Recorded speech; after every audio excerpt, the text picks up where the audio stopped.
and virtualization broadly, security is yet in, I mean, not to sort of downplay it, but can occasionally be seen as yet another checkbox you need to take care of when you're managing the platform, the new emerging platform as a whole. That would be my perspective. I think that's, if I can jump in real quick, it'll address the startup thing. I mean, I think infrastructure change is going on with virtualization, right? Private cloud to hybrid to public cloud, et cetera. Whenever there's disruption, there's always opportunities for little guys. So trying to compete against Symantec for a cool new AV is a bullet in the head, easy enough call, right? It should be a bullet in their head too, but that's another issue. If you can find a way to enable cloud, that's a silly thing to say, I get it, but you know what I'm getting at, right? If there's a way to help security in the cloud environments, people are shifting. So in other words, if you could help people manage a private cloud to a public cloud bursting situation, for example, right? That would be hugely valuable to any of the big banks. Any single one of them to talk to you. I would probably want to talk to you. If you want to enable anything within the private cloud right now, I definitely want to talk to you, because there may be 3 or 4 companies that have a clue about how to talk about virtualization from a security point of view, let alone do anything about it. And none of the public guys can today. None of them, I don't care what they tell you, they don't know what virtualization means from a security point of view, because they can't see it, right? VM to VM transactions, they have no idea. They're totally in the blind. They have no idea what's going on. So I guess I just got the plans. I'm a little fired up, but and I haven't immediately. You spend a couple hours with the government, you'll be fired up too. The aspect I'm getting at is where there's disruption, there's opportunity. And 2 things. 1, there's opportunity for anybody on this panel to invest in certain cases, as Jeff pointed out, it needs to be a certain size. However, if it's a little tuck-in type of thing, that might require a different way of thinking. You may not need a VC. Right. You may want to think about bootstrapping it or finding other creative ways of getting some funding going. And then if you only sell for $20, $30 million only, but you own a bigger chunk of the pie, that could be the same economic return or close enough to a company that gets bought for $250 million. I think the only point I would add on is I think Peter said, find these new innovation areas, find verticals too. I think you'd be surprised at the amount of money there is in healthcare around security and how important that is if we're going to really see some of this healthcare convergence, with the information technology. Same with education. So don't be scared to think vertical. And I think too often you do not get paid for building horizontal technology. So think about the verticals. Yeah, to the point about disruptive windows as well, a lot of my clients are the smaller innovators, right? So, and what they're seeing is it's not just technology disruption.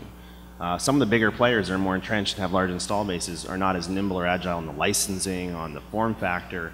So there's a tremendous amount of disruption on all the P's, right? Pricing, product positioning, et cetera. So it's not always a technology revolution. It's sometimes just being a little more nimble and a little hungrier. In fact, a lot of the open source communities getting into the cloud earlier because of licensing. That's basically about it. So you had a question, David? I guess as an entrepreneur, it feels like there's a lot more catch-22s out there than normal. We get a lot of them back. It's a great time to start a company looking historically, but traditional venture levels have recovered a little bit, but not the levels that they have historically. I think Josh's point was the original question I was going to ask around.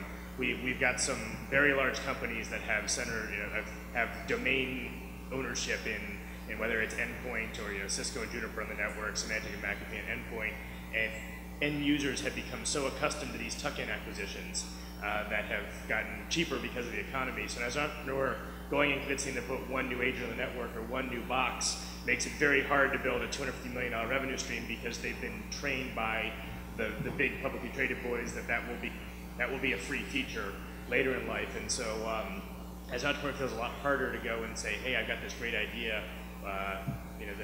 The other things don't lined up with the tuck-ins becoming a $30 million thing. What are you seeing, and how are you coaching your companies to deal with that scenario? See, a Veracode is someone very different. A Bit9 is someone who's probably dealing with a lot of the pains from hey, this is going to be a feature of my AV engine.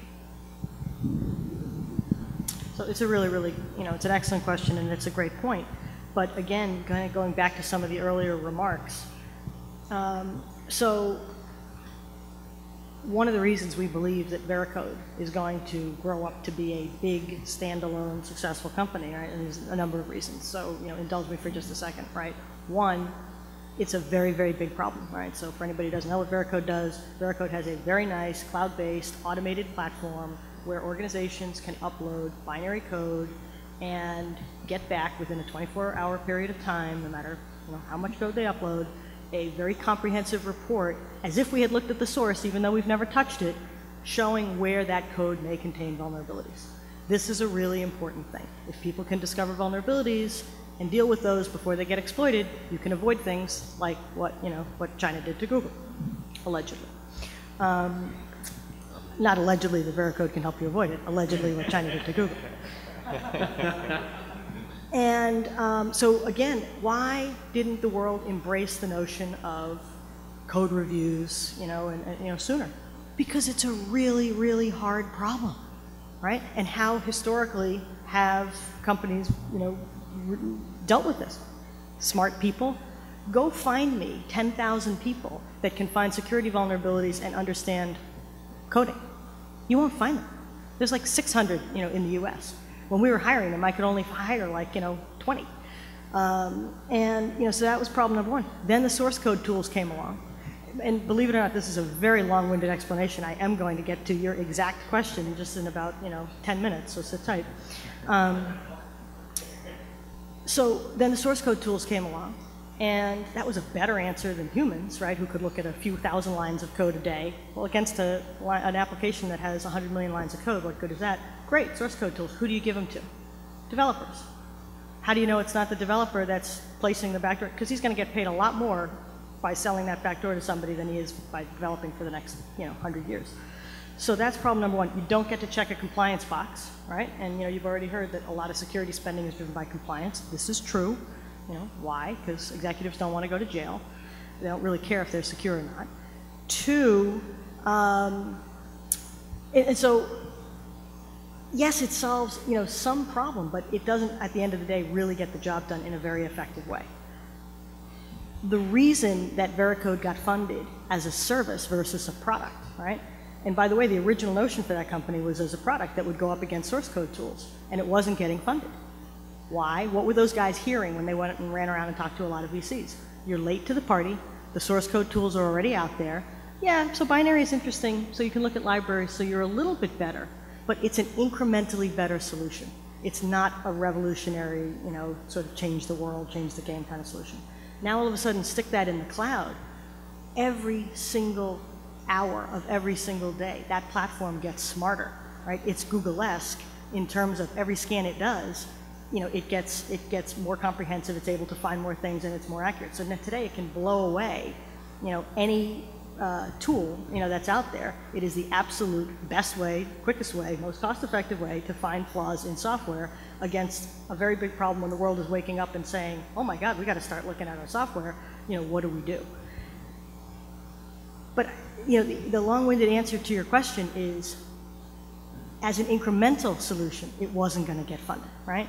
So if you have the core of something that's really interesting, think about that, extending that either by a different business model or, by leveraging a network effect or, something that is going to actually create a game-changing, revolutionary, not evolutionary, element. And that's the big difference. And a lot of people don't, sort of really don't seem to focus on that. And they, we see a lot of stuff that's sort of me too, me too. It's like, it's better than the other 15 products that are in the marketplace. By the way, none of them has more than, $500,000 in revenue. That's not going to get funded. Did I answer your question? Yeah, very, very nice. Veracode is doing something that there isn't a logical big infrastructure player that can take over. I mean, I wrote this on the source code tools. Like, right now, you're asking Veracode or Big Nine is imagine you're managing, you go, oh, we're going to do whitelisting, and all of a sudden sales cycles start disappearing. Versus, Veracode doesn't have that same. It's a great point, and I think that I underestimated, I think Highland underestimated, Kleiner and 406, we all underestimated that installed base of antivirus, how hard it is sometimes to displace. Because, what they have is they have this just money-milking cow there at the endpoint. And look, Bit9 has a fundamentally better way for endpoint protection. Full stop. You go out there and you talk to the customers, you talk to people who know it, it's a better way of doing it. But you know what it's taken? It's taken enough examples. And it's been a timing. It's been around timing of, seeing enough breaches. It's been about having enough customer credibility.